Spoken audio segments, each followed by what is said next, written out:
to the premiere episode of Larry Blackwell Presents Fun with Flags. As you all know, Dr. Sheldon Cooper has ended his extremely informative and fun podcast, Sheldon Cooper Presents Fun with Flags, much to the chagrin of vexillologists everywhere. Do not despair, all of you heraldic aficionados out there in YouTube land. My daughter-in-law has suggested that I carry on the worthy task of educating and entertaining the masses about flags. So here we are, the first episode of Larry Blackwell Presents Fun with Flags.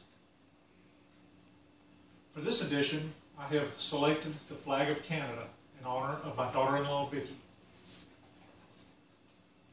The blazon, the formal description of a flag for those of you not versed in vexillology of the Canadian flag is gules on a Canadian pale argent, a maple leaf of the first, or to describe it in a manner most of you will understand, a white square with red rectangles on both sides and a red maple leaf in the center.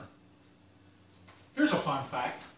Canadian flag was chosen in 1964 following the Great Flag Debate of 1964 and was officially proclaimed by Elizabeth II, Queen of Canada, on January 28, 1965. Wait, isn't Queen Elizabeth II the Queen of England, you ask? Well, yes, she is. But since Canada is a realm in the Commonwealth of Nations, she is also Queen of Canada. See? A fun fact. Now we turn to the maple leaf. I'm sure you all wonder why Canada chose a maple leaf to represent them. Since the early 18th century, the maple leaf has been used as an emblem by many Canadians.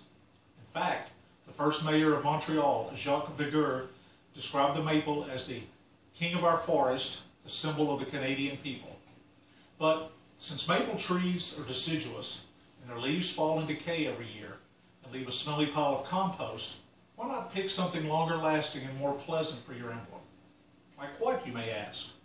I submit maple syrup. It's thick, rich, sweet, and goes much better with pancakes than dried up old leaves.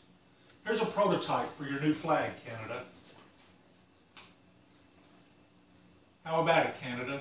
Can we get the flag changed? I'll leave you to ponder the overwhelming merits of the syrup flag and start a write-in campaign to your parliament to convene a flag committee. But I really don't have much faith that Canada will adopt the obviously much better flag design. After all, they don't even know what bacon is. But I digress. This brings us to the end of the first episode of Larry Blackwell Presents Fun with Flags. Join us next week on Larry Blackwell Presents Fun with Flags, when we will learn about the world's only non-quadrilateral national flag. Can you guess which country it is?